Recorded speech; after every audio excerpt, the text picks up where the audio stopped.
This may be the most controversial thing we have on this table. This is a peptide that absolutely torches belly fat at a disproportionate rate.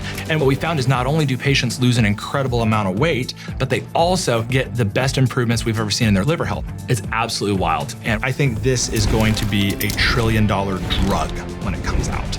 And I brought you here because you're an expert on the subject matter, and it's worth saying that there was some significant news about this. Correct. From the FDA saying that in July, they are going to consider legalizing 7 peptides. And by Pharma's estimate, it might be the most dangerous thing to their entire business model. So do you think it is plausible that Big Pharma didn't want these in the hands of regular people because they can't patent this and it's powerful? 110%. Because the question isn't what can peptides do, it's what can't they do? And we've got several peptides here in front of us. I want to go through all of them. Let's do it. So this is probably the most well-known peptide for skin complexion, and it improves quality of hair and nails. And then epithalon is maybe not going to be the fountain of youth, but I'm very skeptical as far as that goes. Next, we've got this. And if you injected that at night, it would improve your quality of your sleep.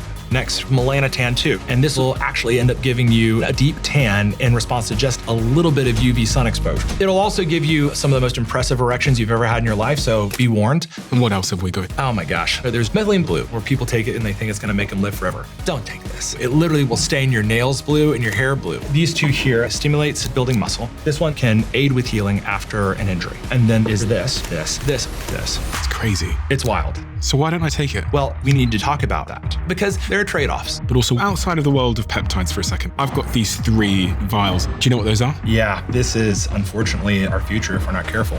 Explain. So what we've got here is representing the fertility trajectory for young men. And I'm so scared. This is super interesting to me. My team give me this report to show me how many of you that watch this show subscribe. And some of you have told us, according to this, that you are unsubscribed from the channel randomly. So favor to ask all of you, please could you check right now if you've hit the subscribe button, if you are a regular viewer of the show and you like what we do here. We're approaching quite a significant landmark on this show in terms of a subscriber number. So if there was one simple free thing that you could do to help us, my team, everyone here, to keep this show free, to keep it improving year over year and week over week, it is just to hit that subscribe button and to double check if you've hit it. Only thing I'll ever ask of you. Do we have a deal? If you do it, I'll tell you what I'll do. I'll make sure every single week, every single month, we fight harder and harder and harder and harder to bring you the guests and conversations that you want to hear. I've stayed true to that promise since the very beginning of the Diary of a CEO, and I will not let you down. Please help us. Really appreciate it. Let's get on with the show.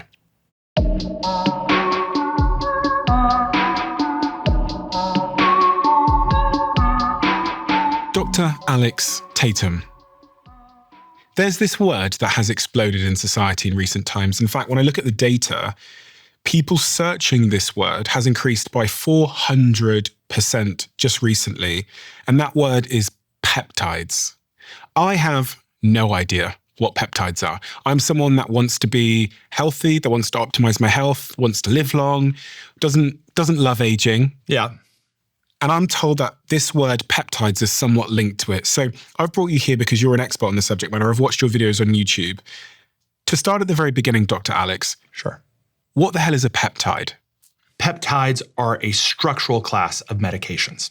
The best way to think about peptides is that just like we have small molecules, which are drugs that are very small, taken in a pill, and have a wide-ranging effect throughout the body, peptides are derived from little pieces of amino acids, which think of them as the Legos that make up the human body, the Legos that make up proteins. These are fragments of proteins that are designed to specifically target certain receptors and affect cells in a very targeted fashion. Or a best way to think about it is a very specific targeted key to unlock a very specific lock. So instead of a small molecule that may have a wide-ranging effect throughout the body, peptides are much, much more focused. So you've got different types of Lego cubes here. Would they be different types of peptides, or are they different types of amino acids that come together to make a peptide? Yeah. The best way to think about it is my son loves Legos, which is why I'm glad that we have these here. But he can take the same set of Legos and he can build a rocket ship. Mm-hmm. And then just a few minutes later, he can build a pirate ship, and then he builds a race car. And he's using the same Legos, but he's creating very, very different things that all do very, very different things. And so peptides have become incredibly popular because, yes, we have some really fascinating peptides that can help with anti-aging, with healing, and with tissue repair. We're going to talk about some of those, hopefully. But they can do so much more than that. The first peptide that was actually isolated and used in medicine was insulin back in 1921.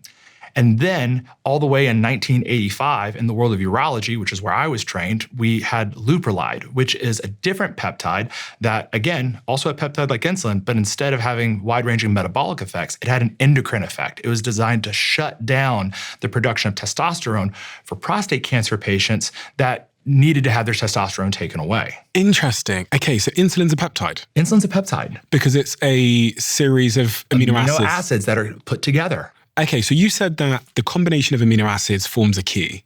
Correct. So what is the lock? The lock could be a cellular receptor. It could actually be regulating a certain pathway within the cell.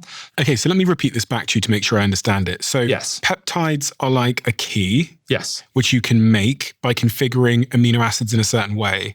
And there's different locks in our body that these keys can go into. So if I take, we've got some peptides on the table in front of us here. So a good way to think about it is this.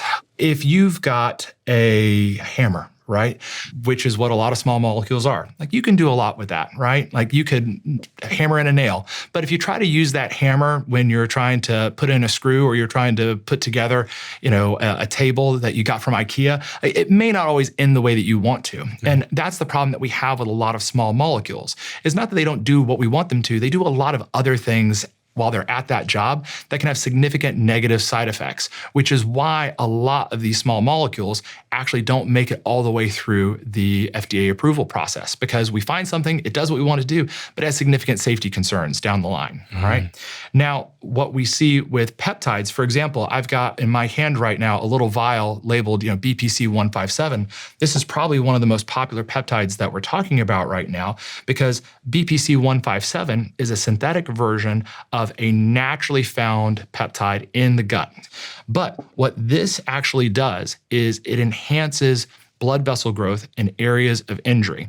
And it kind of makes sense, because if you think about it, our gut, our stomach is really just this bag of acid that sits inside of our abdomen, and yet somehow you and I are here talking to each other and our bodies aren't eating themselves. Well, how does that work? Well, it's because we've developed a lot of really robust systems to encourage healing of the gastric lining. And so the idea is, if this is one of the compounds that can help do that, it's been proven in multiple animal models. For example, they have completely transected the Achilles tendon in rats. And then transected. So they've cut across the Achilles tendon. So not just a small injury that you or I might experience in the gym where we pull it or strain it, but actually surgically cut the Achilles tendon. And then they administer it to rats, and they are healing spontaneously with administration of BPC 157. If you have an Achilles tendon injury and you're a rat, BPC 157 is one of the best things that you can ever have. Now, that is not a one-to-one translation to what we might see in humans, but as we talked about earlier with our point on safety, when they were studying BPC 157, we try to look for something called the LD1 or the LD50. How much can I give this to someone until 50% of the population that receives that dose doesn't do well or dies, okay? That's called the LD50 dose. We have yet to figure out what the LD1 dose is for this, which is the amount that it would take to hurt even 1% of the population, because it is so incredibly well tolerated. So just giving you an example of this is a compound that can have profound healing effects, at least in our animal models that we've seen so far. But so far, we haven't seen any precipitous negative effects in human patients when taking this, okay? But we need more data. I am mind blown, and I'm very, very excited. We've got all of the several peptides here in front of us. I want to go through all of that and understand which ones do which things. Sure. But there's a bigger question here, yes, which is why now? Why have the subject of peptides suddenly exploded into society's consciousness? What's going on? What's the big picture? So this is really interesting. In 2013, there was actually a court case in the United States. It was called Myriad Genetics case. This was the company that actually patented the BRCA1 and BRCA2 genes. They discovered the genes that cause breast cancer. All right. This was mind-blowing. They identified the specific genes that would predispose patients to developing both breast, ovarian, and since we've learned, also prostate cancer. It was a fantastic discovery, but they patented it. And they said, we now own this intellectual property. And then everyone else said, no, that's the human body. You can't patent that. And the Supreme Court actually sided with that argument, saying that if something is natural, it's found within us, okay? I can't patent, your muscle cells, right? Which is a wonderful thing. But the unintentional byproduct of that is all of a sudden, Pharma had no incentive whatsoever to pursue really promising compounds that they could not monetize. So that happens in 2013. At the same time, I believe it was around 2012, 2013, there was a terrible event that happened in New England where there was a compounding pharmacy that was not doing the right thing, and they ended up having a bunch of contaminated specimens that caused a fungal meningitis. A bunch of patients got really sick. It was a huge scandal. And all of a sudden, the FDA stepped in and said, hey, historically, all right, states have been allowed to regulate compounding pharmacies themselves, but we need some federal oversight here because this is not acceptable. Completely agree with that. And they introduced a new set of regulations on top of compounding pharmacies, basically saying what you can and cannot make. And what they eventually said is, well, you can only make three things. You can make things that are in the USP, United States Pharmacopoeia, okay? Things that have been, well described, already published, things that are already in drugs that are already on the market, or three, things that are on a very specific list that we're gonna give you, okay? And in that list, they actually included a lot of these very promising compounds that were stuck in drug development, limbo. And you say compounding pharmacies. You said that a few times. What is a compounding pharmacy, just so I'm clear on the definition? Back in the 1800s or early 1900s, if you ever needed a medication, you'd go see the pharmacist who had a shop down the road, and he would actually make your medication in front of you. And he would do that custom for every single patient that came by, all right? And it was only since the advent of modern factories that we had the modern pharmaceutical industry come about. But the truth is that, again, that's kind of paint by numbers. You're creating this one pill, and, it always seemed kind of crazy that the adult dose is one standardized dose for all adults. Yeah. Like if you look at what your body composition is versus some of my patients, why is the dose in your blood pressure medicine the exact same? Like that doesn't seem to be quite right, but it is what it is. So when patients fall outside of that and they need custom medication, we still have those people who make custom formulations of medications. But instead of it being just your local pharmacist who's using a mortar and pestle and is creating something in his back office, these are now large, sophisticated industrial operations that can make custom formulations for patients. I think the important context for people that don't understand how drug development occurs is that to get chemicals like the ones we have in front of us on the table through FDA approval, you've got to spend millions and millions and millions of dollars. Tens, if not hundreds of millions of dollars. Sometimes hundreds of millions of dollars. Yeah, an incredible amount of money. And if you can't protect it once you spend $100 million, you have no incentive to just do charity work. Absolutely not, okay? Because you have shareholders and you have to make payroll. And so because drug development is so expensive, there is no incentive for commercial pharmaceutical companies to pursue the development of these compounds. And then on the other side of that, well, we have compounding pharmacies that, for them, it makes sense. What if we could just make these compounds and then sell them directly to patients? We make a small margin when we sell it. This makes sense for us. Well, they could do that starting in about 2014, whenever that legislation finished, all right? What did it do? Essentially what it did is it gave a assignment to each one of these compounds. It was either going to be category 1, which is you can compound this. This is on our specific list of approved compoundable drug ingredients.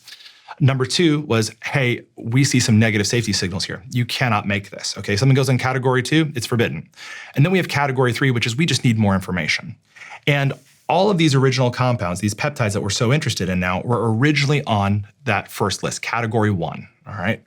And so they were able to be compounded. We could prescribe them to patients. I prescribed them to patients, all right, from 2014 onward. But then in 2023, the FDA at that time switched all of those peptides, 19 of them that were popular, to category 2, and then they were banned. Overnight, we got notifications in our email inboxes from our compounding pharmacy partners saying, hey, we can't make this anymore. We're sorry. So I've got 2 questions there. Yes. The first is, When you were prescribing these peptides to your patient, Yes. were you seeing incredible results? Very much so. Very much. Again, you have to use the right key for the right lock. Okay. But I think a really good example. All right. So there is a compound that is not technically a peptide. It is a small molecule, but it was lumped in with all of these and was the victim to the same process. Something called MK677, also known as ibutamorin. So this is a small molecule, but when a patient takes it, it's orally available. It binds to this receptor called ghrelin, and it actually stimulates the release of significant growth hormone. But what was really interesting is that it would actually stimulate hunger a profound amount. And all of a sudden, patients that were struggling with cachexia, okay, so being very, very thin, very malnourished, maybe they're going through cancer treatment. Ghrelin's the thing that makes us feel hungry. Right? Absolutely. Yeah. Yeah. So they were able to stimulate the hunger response, and patients were actually able to eat more to meet caloric goals. And so this was a medication that was fantastically effective at that. Again, it had gone through some clinical trials, but was never taken all the way to commercial. And so it was never going to be available from CVS or Walgreens, but you could get it from a compounding pharmacy. And so that was one that made a big difference for us. We also had other peptides. So GHRP2 and GHRP6 were some of the ones we were using at that time. Those are growth hormone releasing peptides that stimulate the release of your body's natural growth hormone, which can help with tissue repair, can also help with fat loss and with building muscle. We also had BPC-157, and we had derivatives like thymosin beta-4. These are also compounds that can help stimulate angiogenesis, so making new blood vessels, all right, and tissue repair. So if we have a patient that's injured themselves, maybe we could help them get back at life faster. These were all things that were used very commonplace for many years. And truthfully, they weren't super popular at the time. We were just using them.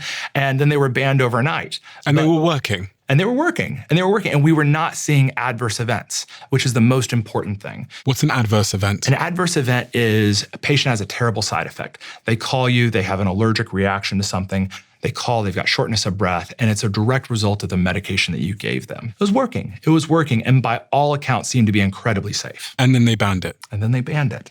Why? That's a great question. So officially, what happened is there was a meeting where they brought together the experts at the time, and they said there is insufficient data for us to say that these are safe because, again, they had not gone through the full FDA approval process. And so as a result of lacking that data, we're going to say that they're too dangerous. Now, there wasn't any evidence of any of that in the population. These were widely used at the time. Potentially, we had commercial pharmaceutical companies saying, well, hey, this is people spending money on a compound, on something that isn't coming to us. So, hey, like, we love medicine, but maybe only when it's our medicine. And so there's concern that that was at play as well. And so there's not a great paper trail, and there's not a great explanation why. And that's something that's been iterated by our current administration from RFK himself. You know, he himself has characterized that move done in 2023 as being illegal. With everything you know about the medical industry, do you think it is plausible that Big Pharma 110%. didn't want 110%. these in the hands of regular people because they can't patent this and it's powerful? So ultimately, the way to think about it is this. Pharma may not have a compound that directly competes for BPC-157. BPC-157. So this is the medication or the peptide that can aid with healing after an injury, okay? So it's not necessarily there's direct competition. But at the end of the day, your average patient going throughout their daily life only has so much money that they can spend on medicine. And $10, $15, however much money that goes to this doesn't go to a prescription drug from a commercial pharmaceutical company. And so there is real concern that potentially that was at play during that decision. And you said 110%.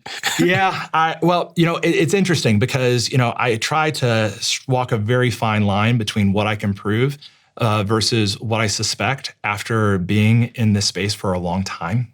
And, you know, ultimately, you know, I don't think it's accurate to characterize pharmaceutical companies or really any other entity as being, you know, evil or bad. The truth is maybe a little bit more ominous. The truth is that they are these large machines that are designed to prioritize profit over everything. Yeah. And that's everything. I think this is one of the really interesting observations I've had the higher I've gone in my career is that oftentimes, we heard about the Illuminati. Like when I was growing up, I was like, oh, there's this Illuminati. Yeah. And you think of it as these like shadow hooded people that get together and decide evil things. But the further I've gone in business, the more I've realized that the Illuminati or these evil forces are actually just machines that were designed to optimize for profit. Correct. So like corporations are the Illuminati. Yeah. And so I don't actually think that there's necessarily, a group of maniacal individuals, the Legion of Doom, plotting to like take away your health. But at the same time, I think that there are these large organizations that really couldn't care less about your health. They are prioritizing what's important for them. And regular people just get caught up in the mix. And what's challenging is that as a physician, I took a Hippocratic oath. I care about my patients.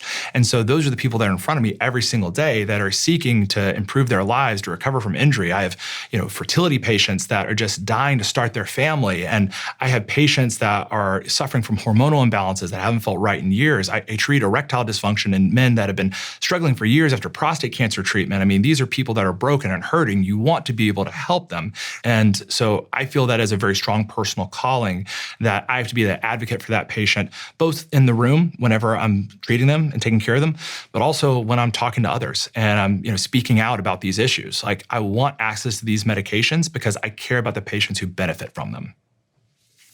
So they banned these peptides that we have here. Correct. And we're sat here 2 years after the ban, I believe, roughly 2 years after that ban. Yeah.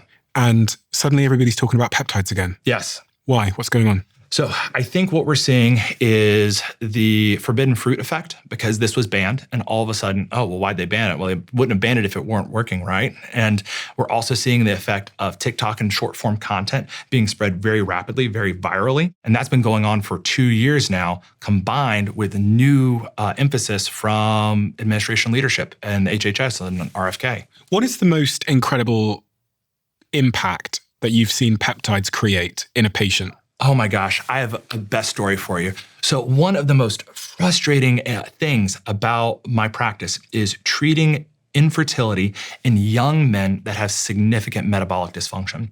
These are young men that have a low sperm count, right? So they can't get pregnant because they just don't have the numbers to make it happen. And you're looking at them and they're morbidly obese, okay? They have high insulin resistance, all right, and their endocrine system has been damaged by that obesity. So they don't have low testosterone levels, and their brain is not making enough of the signals to stimulate their testicles. Now, we have medications that we can use to help stimulate that, to make more of that signal stimulate the testicles, right? But really what is eating at them, what is causing this is not that chemical imbalance. That's the symptom. It's not the problem, okay? And treating symptoms doesn't really get you very far. And so I would have patients that I would take care of and we would never see a significant improvement in their numbers because losing weight is really, really hard, regardless of all of the education and resources I try to give them. But now we have peptides in the form of GLP-1 drugs like semaglutide and tirzepatide. And I just saw a patient last week who increased his sperm count 10 times over and is now in a normal range because he's lost 100 pounds due to using tirzepatide, exercising, and improving his diet. And he has totally changed his life. And that started with a peptide? It started with a peptide. So we've got lots of peptides on the table in front of you. Yes. We will go into them individually, but just can you give me a high-level view of the types of areas in our health and life that these peptides can help with? So we've talked there about infertility. Correct. As a downstream consequence of the weight loss and fixing the metabolic health. What other parts of the body do peptides touch? The best way to think about it is like this. So peptides are almost like an app on your phone. So imagine before we had apps. Like I'm old enough to remember trying to log on and do my banking online before we had apps. And gosh, it was so painful, right? Like there were ways to accomplish things, but they were very inconvenient in a roundabout way. And now all of a sudden we have these apps on our phone that can do just about anything except fold your laundry, right? There's some limits to it, but I mean, really the sky's the limit from an electronic standpoint. And really that's what peptides are. So the thing is that we have peptides that can help you lose weight, like the GLP-1 drugs. We have peptides that can improve skin quality, like GHK-Cu. We have peptides that can help heal your gut, like BPC-157, particularly effective in ulcerative colitis, which is something that's being investigated with the FDA's planned upcoming meeting on it. We also have peptides that can help with sleep and with recovering the gland in your brain that's responsible for melatonin and regulating your sleep-wake cycles. So the question isn't, what can peptides do? It's kind of, well, what can't they do? And if they can't do that yet, can we develop a peptide that can accomplish that task? And the answer is probably. And simultaneously, while there may be resistance from pharmaceutical industry in these peptides, the ones that we're most interested in right now, they have signed multi-billion-dollar deals with other pharmaceutical companies that are involved in peptide development aided by AI to try and fast track their own peptide products. Interesting. And so we are going to see exponentially more of these products come down the pipeline from pharmaceutical companies in the form of commercial products. And it's worth saying that there was some significant news today. Correct. What happened today, but also what's going on? And just for anyone that doesn't know, it's April the 15th. Yes. So today we got a press release from the FDA saying that in July, they are going to consider 7 peptides for removing from category 2 back to category 1. Legalizing them. Legalizing them, okay? And some of the heavy hitters from that list include BPC 157. Which is the one we talked about to do with like repair and injury. Absolutely. Okay. And then we have the brother to that, which is TB500, this vial over here. This improves blood flow to an injured area. You could think of this as sending the soldiers, as sending the cells that are required for rebuilding that tissue matrix that was damaged by a tear or a cut. All right. On top of that, we're also getting something called KPV, may not have it here, but that is another peptide that has been linked to angiogenesis and tissue repair. We're also getting MOTS-C, and some patients will call it exercise in a vial. It improves your VO2 max and your exercise tolerance and by regulating the energy pathway, basically making more ATP, the energy that we all use to move. It makes more of that available. All right. We're also going to get DSIP, epithalon, and Cmax, which are all peptides that affect cognitive function. So improving thinking, like Cmax is a great option for that. And then DSIP and epithalon both have roles in regulating sleep and recovery. Wow. Yeah, pretty wild.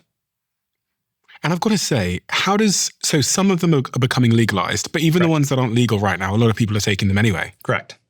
So my question is, how are people getting them? Listen, I don't want to promote illegal drugs here. This is not that kind of shit. No. But I just want to know what's going on. No, this is important to talk about, right? Because we have to understand what's going on in the marketplace.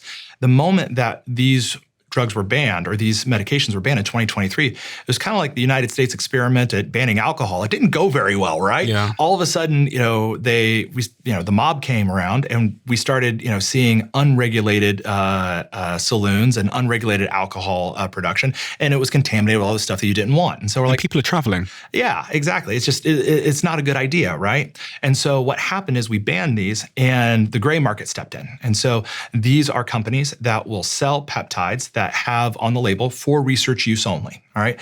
And the idea is that takes them out of the FDA's jurisdiction because they're not selling it for people to inject into themselves, out of the FDA's hands. I'm just creating a vial of this magical juice that you can use for your rat, okay? That's the idea. We all know that's not what's really happening. But because there isn't any quality control, it's kind of like getting gas station sushi.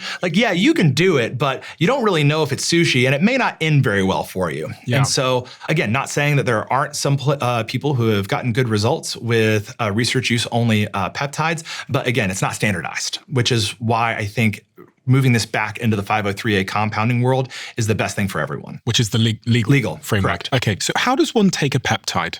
That's a great question. So what's interesting is that, as we mentioned, peptides are just made up of building blocks of amino acids.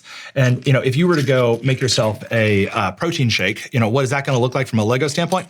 It just looks like this, a handful of Legos in your hand, right? All sort of ground up. All ground up in individual pieces, right? Okay. Well, the thing is that your gut is designed to break up any sort of protein that you ingest orally into these little pieces. Okay. And so if you were to say, I don't know, drink some of, this TB500, your body wouldn't be able to tell the difference between that and a piece of chicken. Because it would break it all apart. It would break it all apart. Now, there are some very unique exceptions to that. There's a form of BPC 157 that actually is tolerated in the gut. But by and large, the overwhelming majority of these have to be injected either subcutaneously or into the muscle. And that's usually a preference. Subcutaneous being my belly? Just underneath the skin. As I tell patients, just pinch an inch, inject under the skin. We do that for a lot of other medications as well. Is that what this is? Yeah, so this is a prescription Mounjaro pen. So Mounjaro is the brand name for tirzepatide, all right? Tirzepatide being the leading GLP-1 product right now from Lilly. So this produces more weight loss per milligram than any other product that we've got out right now. Is this the mechanism in which people inject peptides? No, a little bit different. A little different. This is an auto-injector pen. And so what you do is you're able to actually ratchet the dose there on the right side, and then you pinch an inch in your skin and then push it up against, and it'll auto-deploy. And so there's nothing that you need to do. You don't have to learn how to drop medication and inject. Whenever you're administering peptides at home, especially for patients that have obtained them from research use only markets, they usually come in just little vials that need to be drawn up with a needle, okay? Now, the benefit of that is that you can do custom dosing, all right? But the drawback is that, well, you have to know how to calculate that and put it together. This may be the most controversial thing we have on this table. And by Pharma's estimate, it might be the most dangerous thing to their entire business model, because this is tirzepatide, the exact same thing that you had in that pen. But this is made by a high-quality 503A compounding pharmacy. And the reason why this is so controversial right now is because it offers an incredible amount of flexibility, because what you have in your hand there is very standardized, and you administer it once a week because that's what's approved by insurance. This is like the Ozempic thing everyone's been talking about. Exactly. Yeah. Right. But think of that as paint by numbers. Okay. You are this section is this color. This section is that color. All right. Think of this as The thing you've got in your hand. right now. Yeah, exactly. Just a vial of tirzepatide as having infinite permutations and dosing ability, because you can draw this up with a small syringe and do microdosing. So instead of one large dose once a week, because what many patients will experience is they'll have a return of their hunger by the end of the week and they end up losing ground. You can actually, instead of doing a full dose once a week, you could do multiple mini doses throughout the week with this formulation and with this presentation of the medication. All right. But the challenge is that is the benefit that allows this to be compounded by compounding pharmacies, because they are able to provide something that is similar to what's in your hand, all right, but it offers more flexibility that may be the right choice for some patients. So personalization of medicine, okay? But the challenge is that if you spend however much money on this, you're not giving it to Lilly. And so as a result, we have seen an unprecedented crackdown in the United States from the FDA in trying to shut down compounding pharmacies and prevent them from making these medications, even though that ability to customize, the fact that this is not an exact copy of what's in your hand right now, should protect it under current legislation. But there is now enough pressure from the powers that be and from lobbyists from both Lilly and Novo Nordisk, which are the two companies that make the GLP-1 medications, that we're seeing Marty Makary, the FDA commissioner, has now tweeted more about cracking down on compounded GLP-1 medications than he's tweeted about diabetes or heart disease in his entire time in office. And just so I understand, I want to play this back to you to make sure I understand. Sure. In my hand here, I have tirzepatide on my left. Yep. And this is made by Lilly, which is Correct. a corporate company who've Correct. patented it so they can make lots of money from it. Correct. In my right hand, I have tirzepatide Tirzepatide with niacinamide. with niacinamide. Yep. And this is not patentable. So Lilly has a patent on the tirzepatide molecule in that formulation in your hand. Mm-hmm. Okay. And if anyone violates a patent, that can be pursued in U.S. court. Yeah. Patent law, right? But what's interesting is that Lilly and Novo Nordisk know that that's different in your right hand. It doesn't look the same. You can dose it differently. And they know that if they were going to fight that in court, it would cost a lot of money and take a lot of time. So you know what's a lot easier? Calling your friend at the FDA and getting him to step on the competition so you don't have to. And then who's paying for that enforcement? It's not the lawyers that the pharma company is paying for. It's the taxpayer paying for the FDA through taxes. And you seem to imply that this was actually better because you could take it in a more flexible dose. You could take a little bit, a lot. You can take it when you want, whereas this is kind of once a week. Well, I mean, what is better, right? So I like this option for many of my patients because it's flexible, all right? So that is something that works for most patients, all right? But then again, This works great for patients too. Okay. But what you want is you want an ecosystem where you have choice so you can make the right choice for the right patient. For a lot of patients, they're going to do exceedingly well on this. And there's so much data to support that. But I also have a lot of patients who get really ill after they do a large dose of Mounjaro or of GLP-1 med. And if we take that same dose and we just cut it into multiple doses within a week, we can avoid those side effects. So you've told me that these peptides we have on the table in front of us can improve your skin, weight loss, muscle, energy, chronic illnesses. You talked about the cognitive upsides, and you talk about it very passionately. Yeah. So one should ask you, presumably you're taking some peptides. I am, yeah. Which ones do you take? So I will tell you that as of right now, the only peptide I'm taking is a small dose of tirzepatide. Which is the one we were just talking about. Yeah, okay. Because back a couple of months ago, I was probably close to about 240 or so. And I was into powerlifting, I still am. But, it's really great to be able to deadlift 500 pounds, but then stairs become really hard when you're trying to walk up. And you're like, I don't know. I kind of like being able to not take a break after 2 or 3 flights of stairs. And so I was like, okay, all right, longevity is a priority of mine. I'm going to slim down a little bit. I was like, let me just try this for a little bit. And what I found is that it is incredibly potent and at a very low dose, very, very tolerable. Why don't you take some of the others? Honestly, because right now there is not a legal framework for me to obtain them. And the truth is that I want to be an example for my patients. And that's why I'm out here advocating that we get access to these peptides in a legal, safe way again. All right. And because it's the best thing for everyone. If they were legal, which ones might you consider? Oh, man, I will tell you this. As some, I don't know how old you are, Stephen, but I'm 33. in my 33. God bless you. I will tell you, once you get over 35, man, that is brutal. All right. I sleep on my neck in a wrong way and I need like a freaking brace for like 2 weeks. And so as someone who spends a lot of time in the gym, working out, like you start to accumulate all these little aches and pains. And so the idea of, for example, I have a very finicky right shoulder. If I try to do a really heavy bench and I haven't warmed up, I can tweak this and it takes me out of the fight for at least a month. Okay. And I have to do other things. I would have killed at various points in time over the past 2 years to have had BPC and TB500 to hopefully speed that sort of healing. All right. Also, for example, I suffer from really bad rosacea. It flares constantly. What's that? So just a redness of the face. Okay. That, it makes me look like I'm sunburned. And then I come in the office on like a Tuesday and then my staff's like, oh my gosh, you go out in the yard and do some work this week? I'm like, it's just my face. For example, that's something that a lot of people have reported benefits from GHKCU from. So again, another compound, another peptide that could be beneficial for a patient like myself. What about muscle mass and gaining muscle? Yeah, so that is an interesting misnomer because that has been a common selling point that you'll see on social media. But as of right now, the only peptide that you might construe that way would be this guy right here in my hand, IGF-1 LR3, okay? Now, IGF-1 LR3 is basically the longer lasting version of IGF-1, which is the downstream effect of growth hormone. I'm sure you've heard of bodybuilders taking growth hormone to increase size and lose fat. In higher doses, it can help contribute to muscle mass, all right? But truthfully, if you're trying to gain significant muscle mass, this is not the way to do it. And so right now, one of the things that peptides can't do for you is independently put on significant amounts of lean mass. You still have to go to the gym. You still have to go to the gym, believe it or not. And guess what? Okay, well, that's the end of the podcast. Yeah, I'll tell you, but something that blows my mind is that I have so many patients that think that they can just take testosterone and just put on muscle naturally. And it doesn't work that way. You might get a tiny little bit, but you still have to have stimulus. You still have to get in the gym. You still have to put the work in.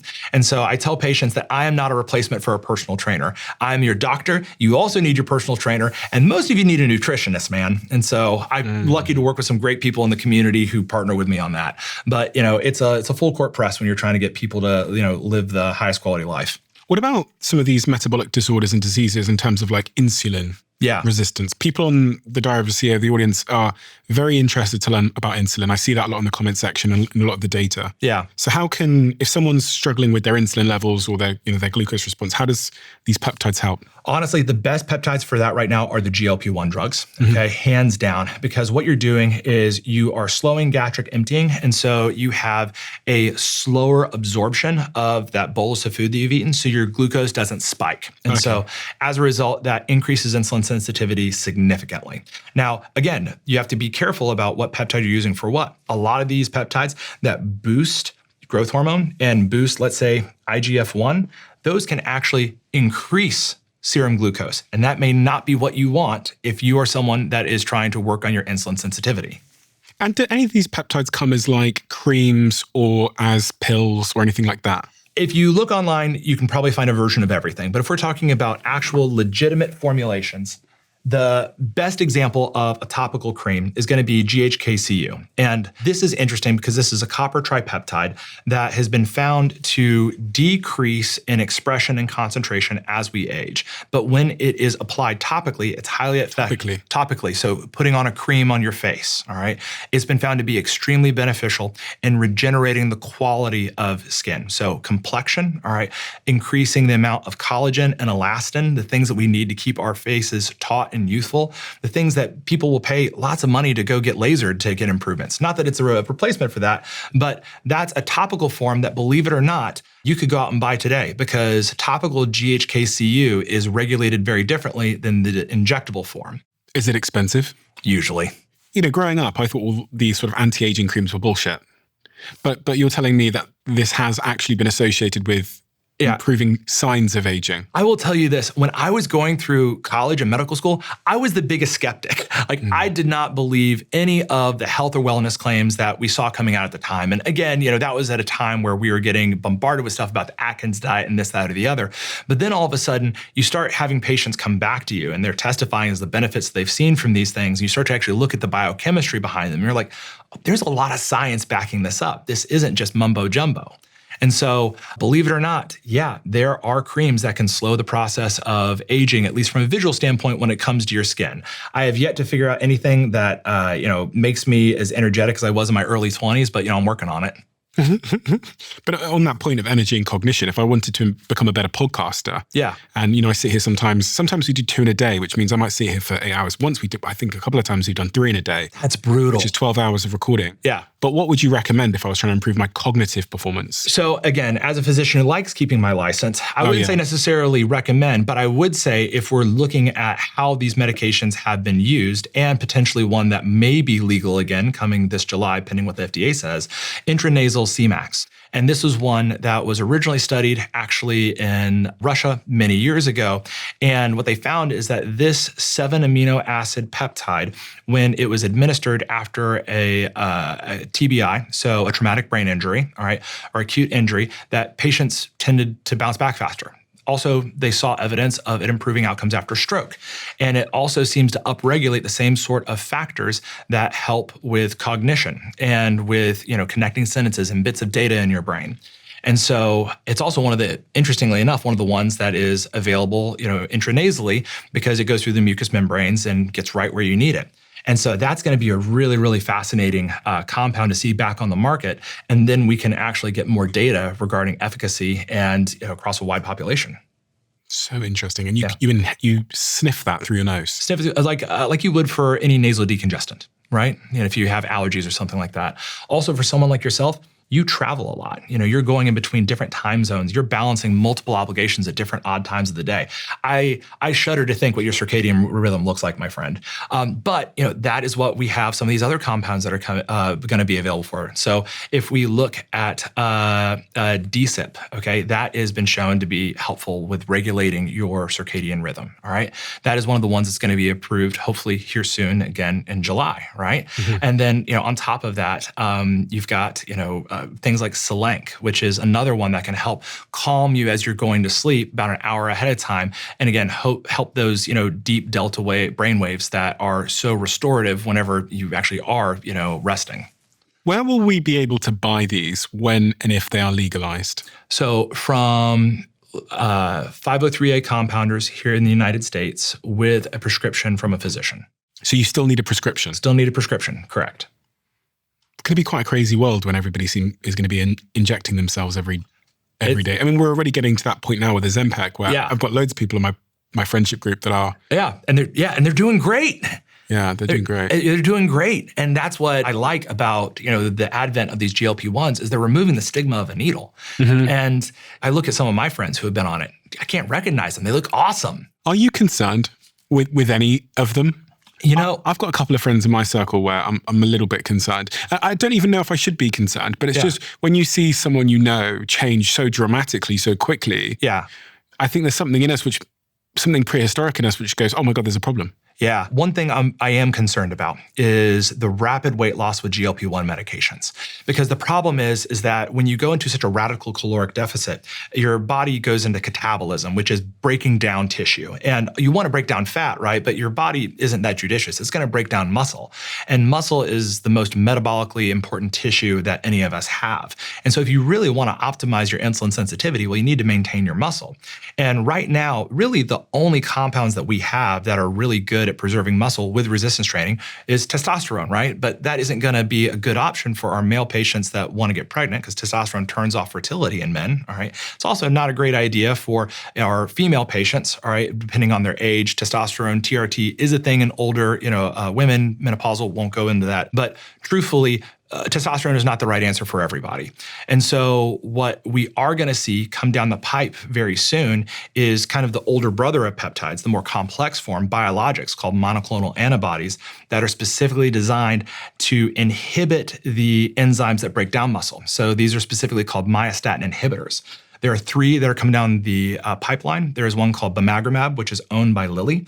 That is going to bind to the peanut butter to myostatin's jelly, which is called activin. And then you have paretosmab and trevogrumab, which are 2 other compounds owned by a different pharmaceutical company that are all designed to maintain muscle even in a significant caloric deficit. This is getting interesting now.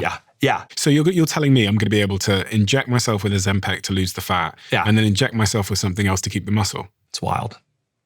It's wild. And I'll tell you, one of the hardest things that I'm sure you've heard being on the receiving end of this is just the complexity of it. And there are so many levers that are moving at once and trying to get your head around it and balance it all. Like it requires nuance and it requires a thoughtful discussion with your doctor who is well educated on them. And that's one of the challenges is that there isn't broad, great education on these products right now in the medical space. And so that's something that I'm very passionate about is improving education across my colleagues so that they're not afraid of these anymore. What do you say to people that are listening to this now and go, fucking hell, why don't you just eat your greens and go to the gym and just be more human and you'll be fine? I love that. I love eating your greens and going to the gym, okay? But the unfortunate reality is that here in the United States, it depends on what database you look at, but obesity rates are estimated to be 40 to 70%, okay? Depending on what BMI cutoff you're using, okay? BMI is not perfect, but it is what it is. And so the thing is that, eating greens and going to the gym are not working for us as a society. And we could talk about how we don't have real food anymore. We have food deserts. We have this calorically dense but nutritionally poor food. I'll tell you, the most disturbing thing I see as a surgeon is I'll see a patient come in the door and they're morbidly obese. They're a large individual, but I have to do surgery on them. But the connective tissue, the stuff that's made up of protein that makes them, that literally holds them together is paper thin because they're eating an incredible amount of calories, they're gaining fat, but they don't have any protein in their diet. And that's not something that's rare. I see that on a daily basis. And so the truth is that, we're talking about this from the angle of biohackers and people that are super engaged in our health. But the truth is that this is going to be able to be used to help our population at large and, ultimately, hopefully avoid a lot of the terrible disease states that we're seeing overwhelm the medical system right now. How big is the peptide industry right now? If we look at the top 4 large language models companies, all right, so all the heavy hitters and how much revenue they're generating, it's estimated be between 58 billion up to maybe 62 billion.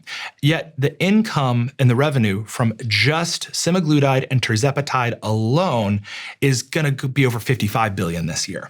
And so what we have is peptides without even considering all of this happening in the research space or the research use only space, without even considering the peptides that we'll see come from compounding pharmacies, we're already approaching parity with what we're seeing in AI as far as revenue goes. That is the demand that we're seeing in the marketplace. I run multiple companies that have multiple sales teams. And one of the things as a founder of a company that's often confusing is you find it hard to figure out where sales are. So about 10 years ago, I started using Pipedrive in my former company. And it's also the reason why I switched over all of my commercial teams in my current media company called Steven.com to use Pipedrive as well. Not only do they sponsor the show, but they've been an incredibly effective way of scaling our sales engine over the years. Pipedrive is an easy to use intelligent CRM. And at its very core, it makes your sales process visible through one dashboard, a visual pipeline showing every deal, what stage it's in, what needs to happen next, and it's all in real time with no delay. It doesn't magically close the deal for you, of course, but it does replace complexity with clarity. If you want to join over 100,000 companies already using Pipedrive, you can use my link for a 30-day free trial with no credit card payment needed. Head to pipedrive.com/CEO to get started. That's pipedrive.com/CEO. I'll see you over there. When your patients come and see you, Dr. Alex, what are they asking you most frequently as it relates to peptides? What are like the top 3 questions you get asked the most? The first thing I get asked is, what peptides do I need? And then I just look at them, I'm like, well, what's your problem? What's bothering you? And what do they say?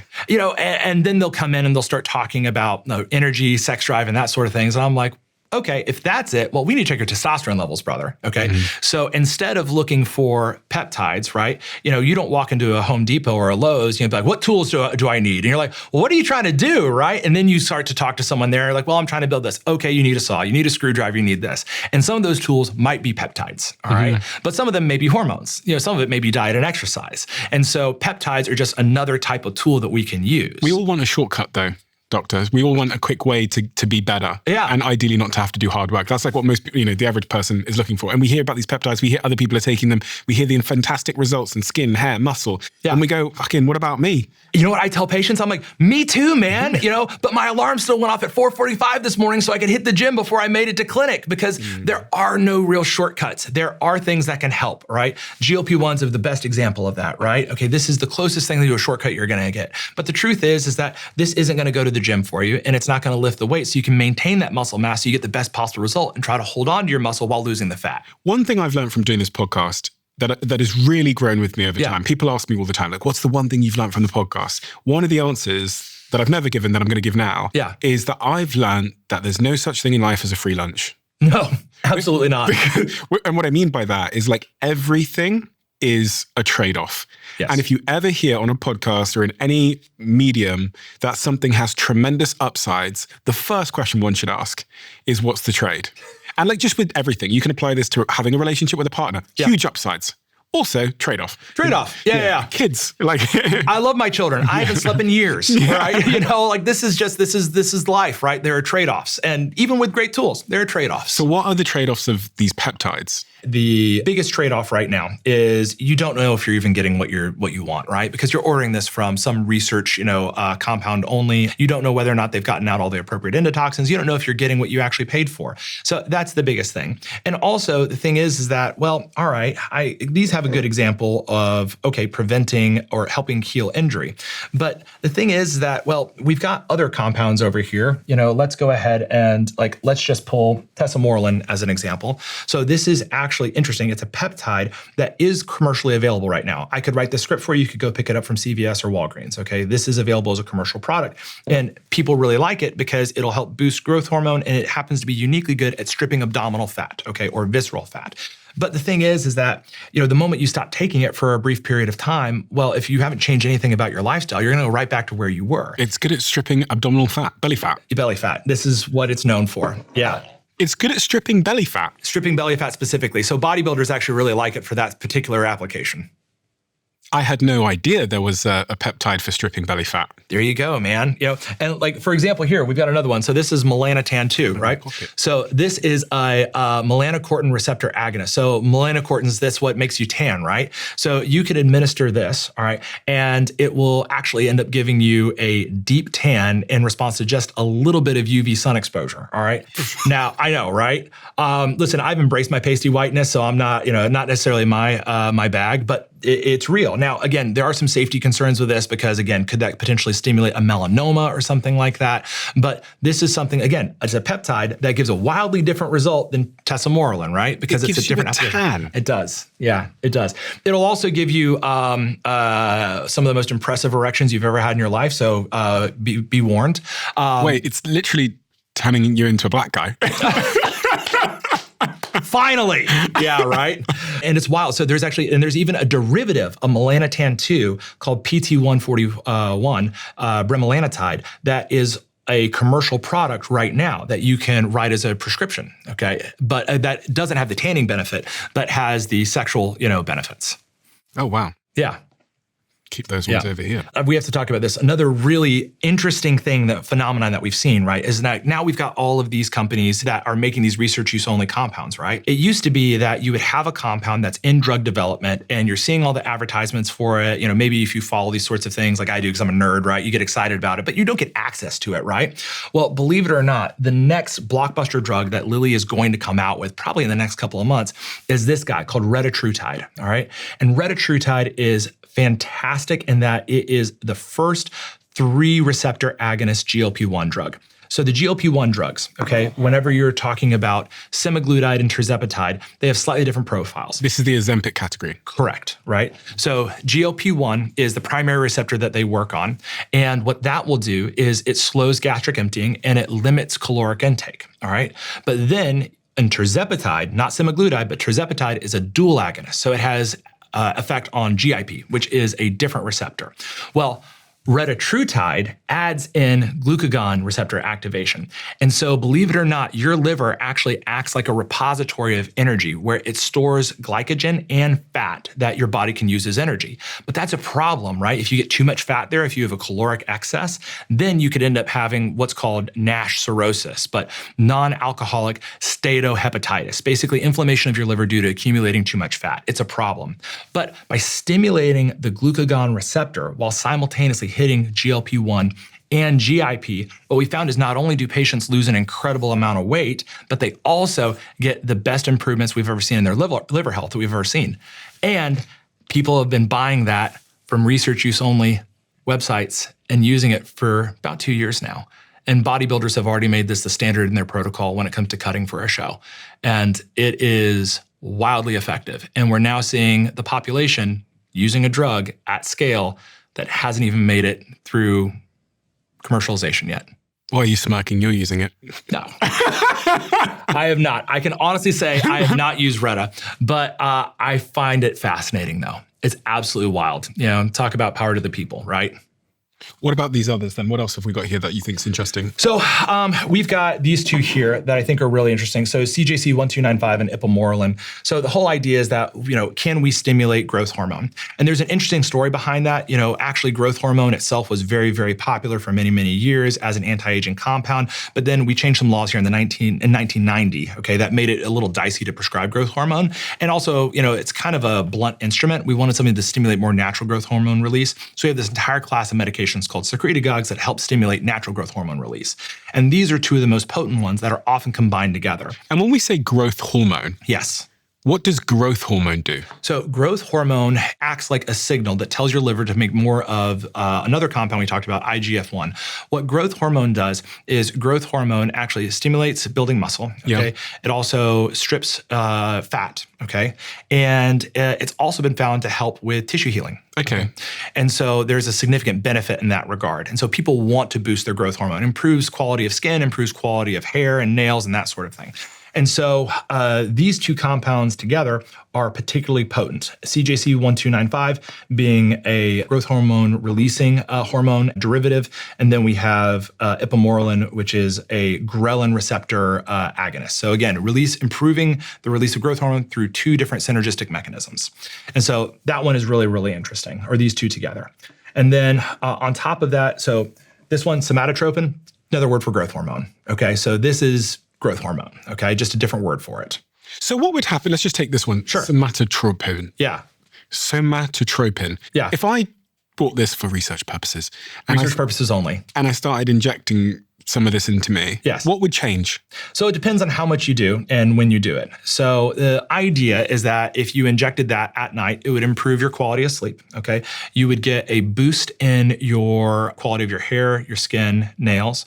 Theoretically, it would be easier for you to recover from injuries, hopefully put on a little bit more muscle a little bit easier, maybe lose a little bit of fat. So why don't I take it? Well, because if you take a little bit too much, you can actually get insulin resistance because your glucose levels will go too high for too long, all right? You abuse too much for too long, you will actually get acromegaly. So that's development of your bones continue to grow, but not only in certain junctures. And so there's a very specific look that bodybuilders who abuse growth hormone in high amounts will get to them, all right? Which is an irreversible change to the facial bone structure.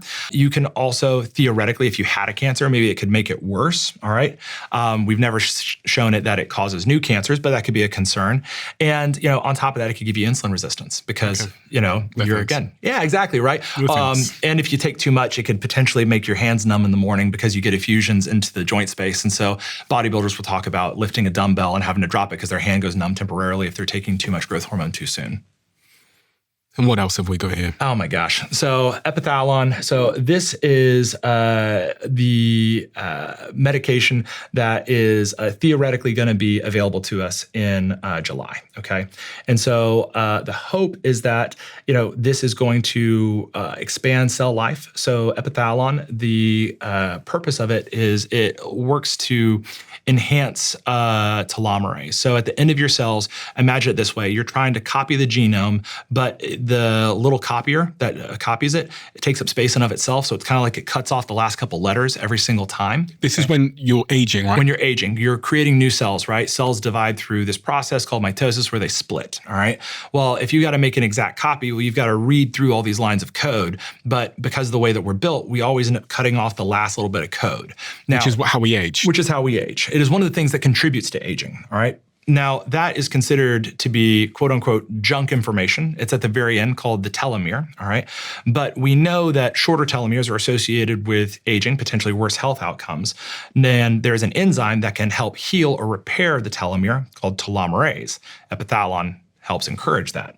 And so some people are looking at that as being one of the fountain of youth compounds.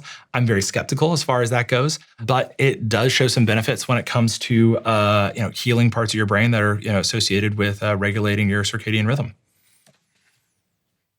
So the average person listening now, they've heard a lot of stuff about a lot of things. How do they know if they should pursue getting and taking peptides?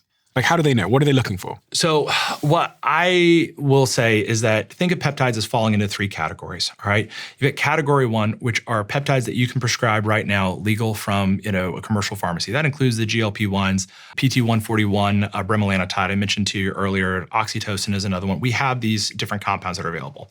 And then we have what we call category two, which we don't have anything in right now, but that will consist of the 7 peptides that are hopefully going to be approved in July whenever they get moved from category 2, cannot compound, to category 1, can compound, all right? And then everything else is kind of in this category 3, where it's only available for research use only. And so my recommendation for patients is don't go out and buy research use only compounds, all right? You don't know what you're getting, and you don't know if you're dosing it right. You don't know if it's contaminated. So really what the public should be doing is educating themselves on this, and then going and talking to their doctors about what problems they have. And then potentially when those options become available, a peptide might be part of the answer for their problem. Okay, so speak to your doctor. Yeah. Consult with your doctor and make it a conversation with whoever your medical professional is about your symptoms and what might be useful and what the range, the toolbox, the options are. Correct. To attack those symptoms. Yes, absolutely. Collaborate with your doctor. Your doctor should be your partner in you getting as healthy as humanly possible.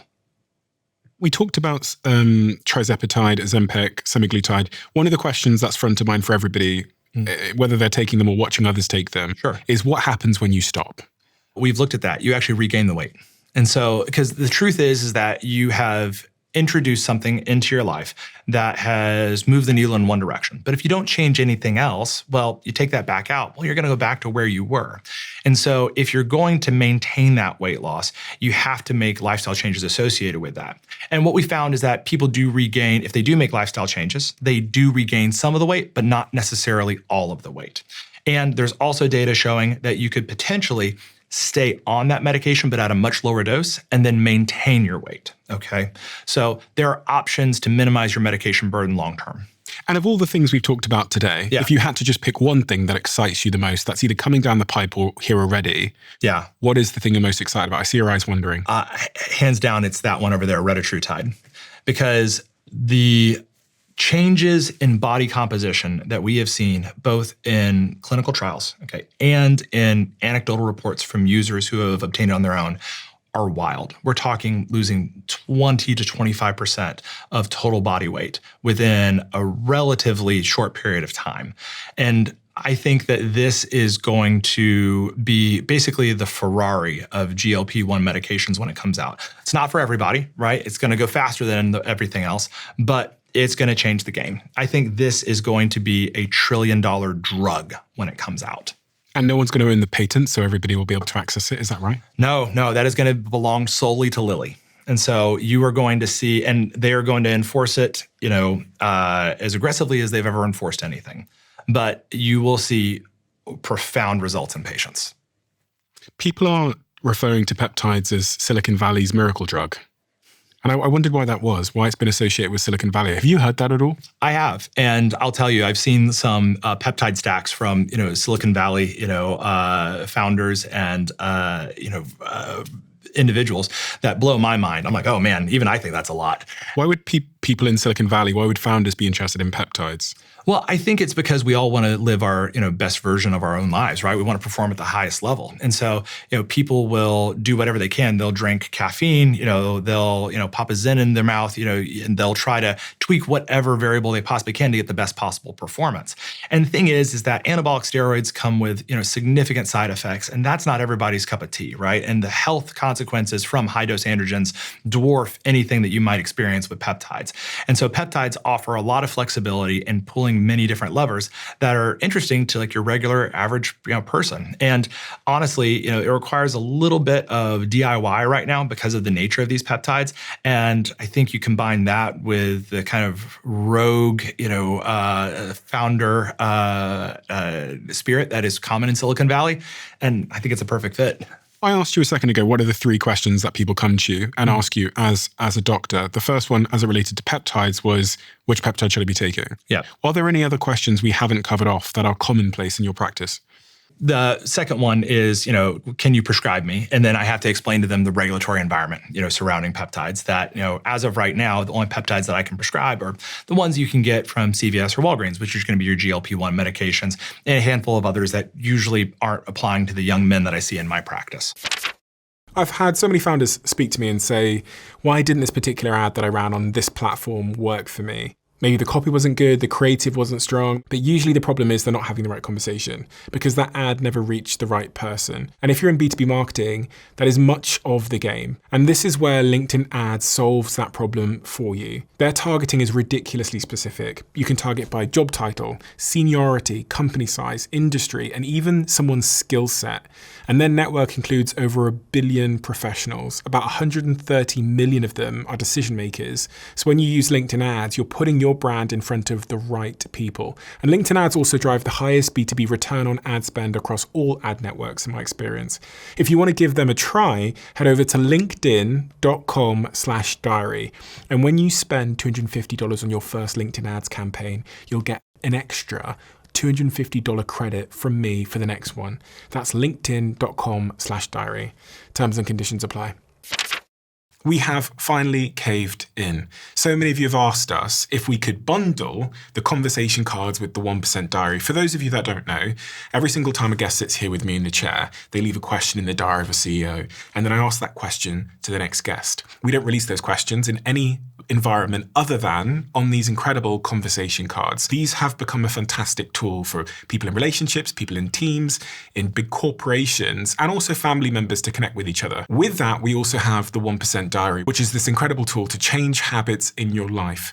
So many of you have asked if it was possible to buy both at the same time, especially people in big companies. So what we've done is we've bundled them together and you can buy both at the same time. And if you want to drive connection and instill habit change in your company, head to thediary.com to inquire and our team will be in touch. Is there a super peptide for anti-aging in skin and some of those issues? Oh, for skin, GHKQ. GHQ. Yeah. So this is, probably the most well-known peptide for use for skin complexion. And really, it may have some small benefits when it comes to hair. All right. But those reports are a little bit more spotty. Okay. Yeah. And then so outside of the world of peptides for a second. Yeah. I've got these 3 vials in my hand. I'm so scared. All right. Do you know what those are? Oh, yeah. This is, unfortunately, our future if we're not careful. Explain. So, what we've got here is we have 3 different canisters containing water that has a little bit of coloring in it. And what you can see is that all the way back in 1973, this is pretty opaque. All right. This is not what you can't see through it. And then 2026 has a little bit of color to it. And then we've got over here 2045, which is totally clear. This, unfortunately, is actually representing the fertility trajectory for young men, because what we're seeing is that back in 1973, total motile sperm count, so how many healthy swimming sperm do we have in each ejaculation, is exponentially higher and more dense than what we're seeing today. And so what we're seeing is a progressive decline in male fertility over time. And that's been demonstrated in multiple studies. We've debated this at multiple meetings. People have tried to argue that it's a measuring difference. But as we give it more time and as we give it more scrutiny, this is real. We are experiencing a significant decline in sperm quality and motility and concentration. Why? So the leading culprits are going to be, yes, microplastics and environmental toxins, okay, things that are put in our environment that we have been exposed to that we can't help. But again, the biggest modifiable risk factor is insulin resistance and metabolic disease. Obesity. Obesity. And so a downstream effect that we may see from peptides, like we discussed before, is we may be able to help reverse this for the first time in history by trying to prevent the development of metabolic disease. Using some of the peptides we talked about earlier. Exactly. I gave you the example of a patient that I saw in clinic this past week that increased his sperm count 10 times over.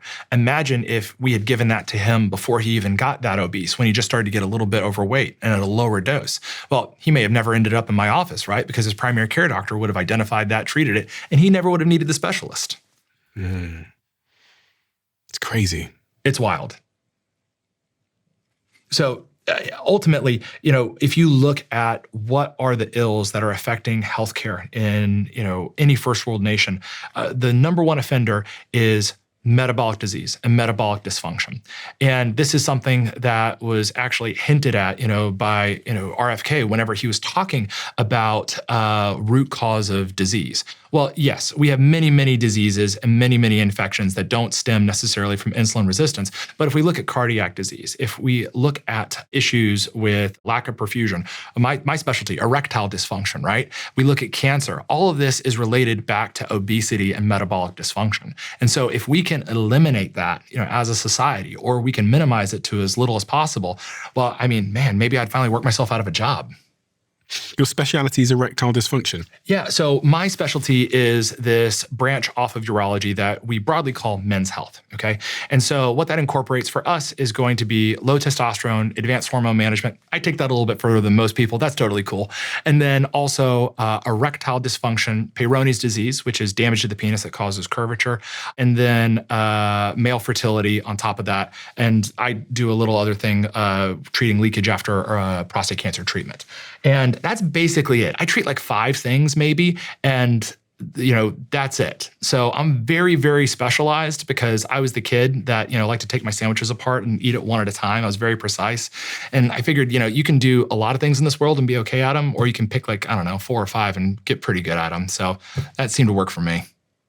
I was looking at a photo of you 5 years ago and you were very different. Yeah. You've changed a lot. So I will tell you this. Medical training in the United States has gotten better, but it is grueling. It's absolutely grueling. For 5 years, I worked anywhere from 80 to 100 hours a week in a hospital. No eating, very little sleep. Did not care for yourself at all. And again, we can argue whether or not that's necessary all day long. But the truth is that it really beat me down. It absolutely took me apart physically and psychologically. In part, it's designed to do that because the idea is that as a surgeon, you have to be able to perform when all the lights are on, when everything is against you. You have to be the one to hold it together in the operating room and command that ship and save that patient. And I remember being totally devastated towards the end of training. And I did a very challenging surgery on a very needy patient. The gentleman was about to go into renal failure, did not have a lot of kidney left, and he had a very challenging kidney tumor that was in a very treacherous location. It was in a location where he should have lost that kidney by all measure if we were going to take out that cancer. And he was at a county hospital. He had no insurance, and we swung for the fences and did a very, very challenging operation on him. And against our best efforts with having everybody there, he ended up having a bleed postoperatively that night. And I remember getting the call, I was on call, and that his blood pressure had dropped and that he did not look well. And I knew exactly what it was because, again, this was a very treacherous surgery. And I went in the middle of the night with my attending, who was a different attending than the one I did the initial surgery with. And I remember just opening him up and just being covered in blood that we were taking out of the abdominal field, that we were evacuating, eventually identifying the area of the bleed. And there was no way that it could have been avoided. I remember my attending yelling at me, and we ultimately had to take that guy's kidney. And I remember walking out of there, just being totally shattered, covered in blood, crying in a hallway by myself, wondering if, what was the point? Like, is there a tomorrow after this? Like, I spent all this time in this training. Like, am I good enough? Am I going to be able to make this? And, I wasn't well put together, wasn't healthy. And I ended up spending a lot of time with that patient, literally held his hand throughout the rest of his hospital stay. And he ended up recovering and against all odds. But, afterwards, I took a strong interest in not only taking care of my patients, but also practicing what I preach, taking care of myself and prioritizing my own health. I got evaluated. I was diagnosed with low testosterone myself. Turns out not eating or sleeping for 5 years will do a number on you. Cortisol stress. Through the roof, 24/7. I cannot even imagine what, there's a part in the brain called the hippocampus that when they do MRIs on soldiers that come back from war, that'll be degenerated in them. I wonder if we did that in surgical trainees, what that would look like. But I made a commitment to take care of my patients, to take care of myself and make that a priority, and to be, simultaneously the best doctor and, the best father and, husband that I could be.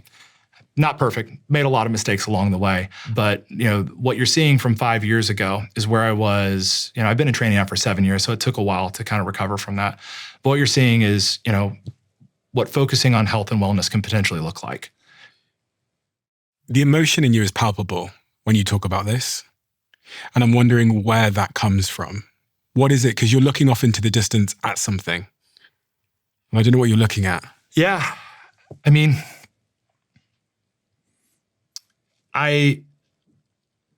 I'm caring for my patients and I see a young man that is struggling with his fertility and he wants to be a father, I was that guy. Me and my wife couldn't get pregnant when we first tried. We ended up having to do in vitro fertilization and IVF. I remember feeling like I wasn't a man because I was sitting in that room holding her hand and not having an answer as to why things weren't working.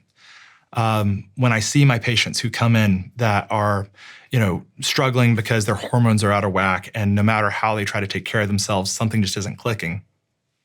I've been that guy.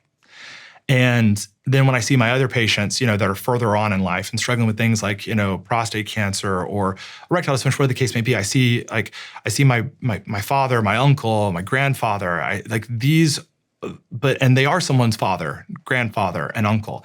Like, these are our brothers. And this is who I have been called to care for. And I care for my patients deeply. And it's because I care for my patients.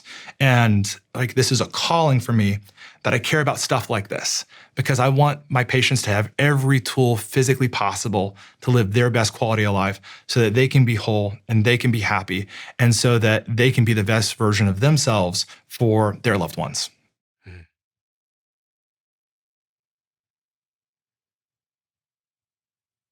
Well, thank you for caring, because it matters.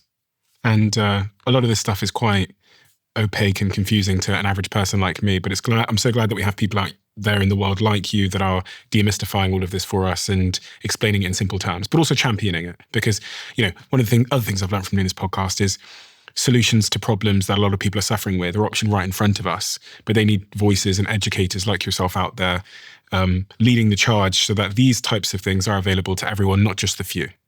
Absolutely. Not just the billionaires who can get whatever they want straight away any day. Yeah, I mean, it's one thing I love is that I've been very blessed in my practice to take care of people that are much fancier than I am and sit in boardrooms and that sort of thing. But you know what?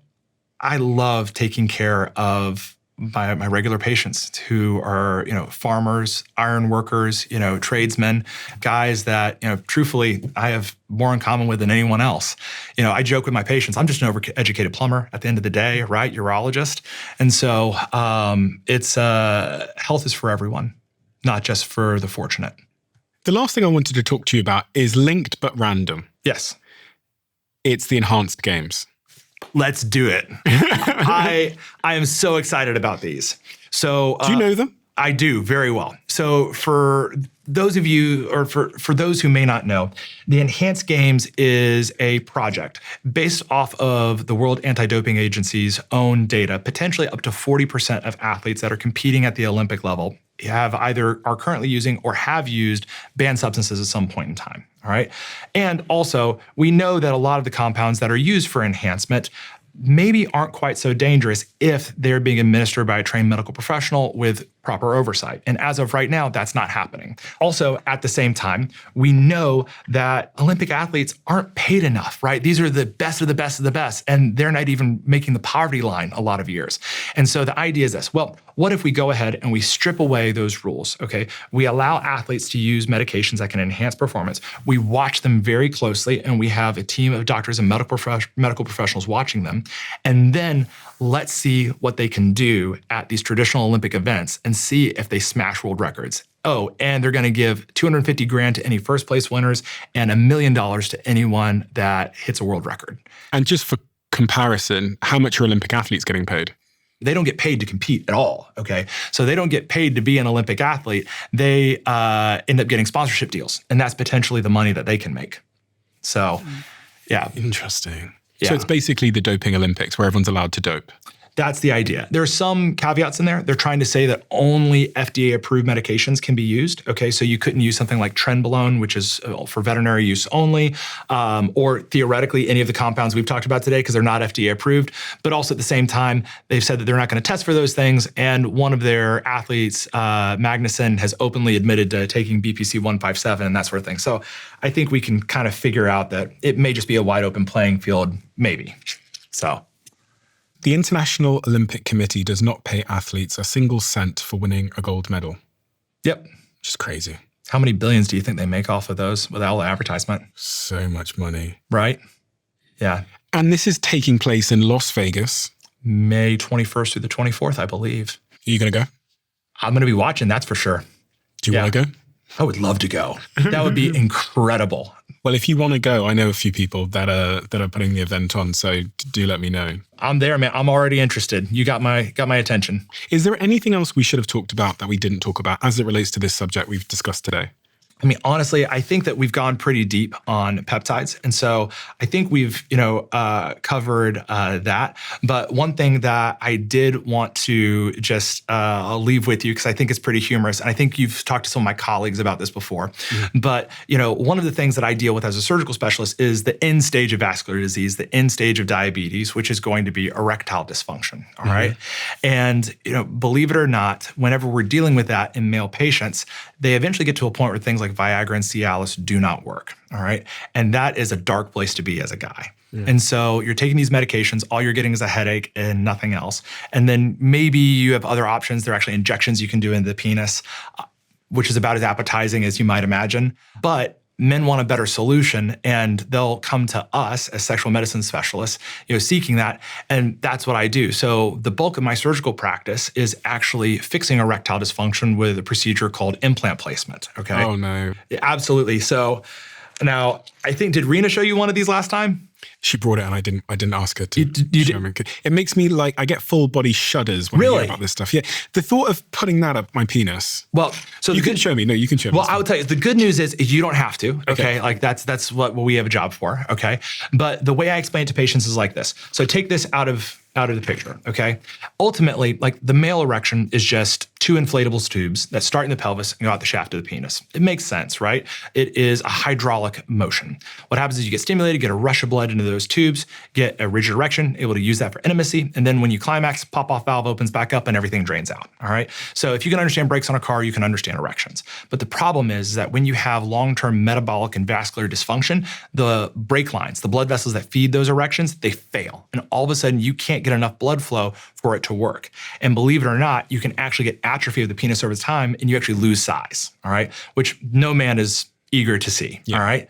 But whenever the easy things like oral medications, Viagra and Cialis don't work anymore, the next best option, if we're looking at patient satisfaction, durability, concealability, is this little thing that I do, which is what if we took our own tubes, okay, and we put them inside your body's natural ones. It's invisible. Nobody looking at you could ever tell that you've ever had anything done. But all of a sudden, when you want to get an erection, instead of having to rely on pills that don't work or putting a needle in there, right, you could reach down and there's a small pump that we hide underneath the skin down in the scrotum. Okay, so I joke it's like a third testicle, but again, nothing external, nothing you can see. And all of a sudden, whenever you squeeze this, what it does is it moves saline that we hide in a little reservoir that goes in the belly, you never feel that, into the cylinders.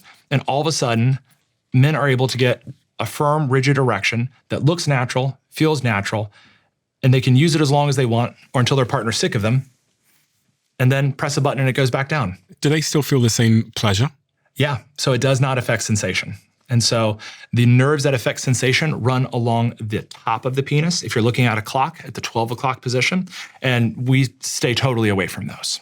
So this is surgically put inside the penis? All internal. And believe it or not, that takes me about 13 minutes to do. How many people have these? Well, I've put in about 11 or 1,200 personally. But 11 or 1,200? Yeah. Okay, so it's quite a lot of people. There'll be people listening now that have these. Well, this is what's interesting. If you look at in the United States right now, okay, there are 30 million men with erectile dysfunction in the United States right now. That's more than the population of Australia. All right. Oh, wow. And if you look at statistics, the oral medications are going to fail in 15 to 40% of those men the first time they fail that. And so you're talking about millions and millions of men who aren't responding to oral medications and need a better option. So where's the button to get rid of the erection? You see those two little bars right there? These two? Yep. Go ahead and put your thumb on, do that. And then squeeze from the end of the device back towards the pump. So squeeze it. Yep. Right there. There you go. It's down. And then you would have the weight of your natural tissue push things down. Okay, and then okay. And there you go. Okay. Okay. Well, I'm happy people have the options because I can imagine what that would be like to not be able to get an erection. It would be devastating, frankly. Well, I'll tell you this. I get more hugs and high fives than anybody else in my practice, and that includes the guys that treat kidney stones and cancer. So I feel like you're doing some good work here until peptides put me out of business. I don't think that's going to happen anytime soon. And you have a great YouTube channel.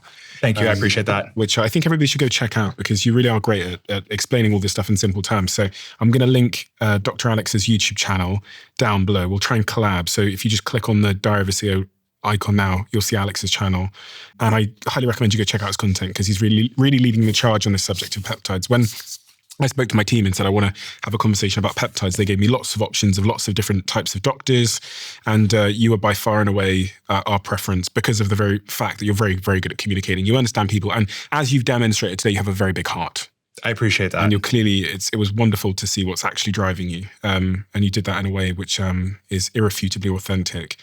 So please go check out Alex's channel. You're around 100,000 subscribers on that channel now? I'm so close. We're at like 98, 99 any minute now. Okay. So hopefully we can help push you over that that milestone. Yeah.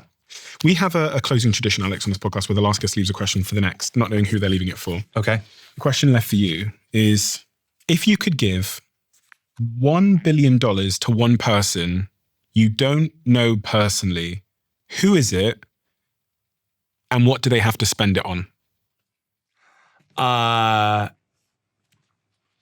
Honestly, I would give it to Elon Musk. Okay. And it's not because I think that he's hurting for $1 billion right now. But if you look at what he is working on to accomplish for us as a human race, right? I truly believe from what I've seen that he has a similar heart for humanity that I've seen in a lot of physicians, but on a macro scale as an engineer and an entrepreneur. He's trying to solve some of the greatest problems that are facing us today. And I think that what we are going to see, hopefully coming from the Terafab down in Austin, is going to be wild with recursive feedback and engineering on AI chips that are going to get better and better and better in a short period of time, and increasing independence when it comes to chip foundries for the United States. Like, it's wild. And I think that $1 billion would go further and do more for more people than anywhere else I could put it. And he's also working on Neuralink, which is a really interesting company, which puts sort of brain chip interfaces to allow people to hear again, see again, allow paraplegics to walk again, which is really, really incredible. Dr. Alex, thank you so much. It's so illuminating, and I can't wait to have you back again sometime soon to talk about all the other things we could have talked about today. We focused on peptides predominantly, but I know that over on your YouTube channel, you talk about a lot more than that. So highly recommend everybody go check out Dr. Alex's YouTube channel, and it's been a pleasure. Thank you. Thank you, Stephen. YouTube have this new crazy algorithm where they know exactly what video you would like to watch next based on AI and all of your viewing behavior. And the algorithm says that this video is the perfect video for you. It's different for everybody looking right now. Check this video out, and I bet you might love it.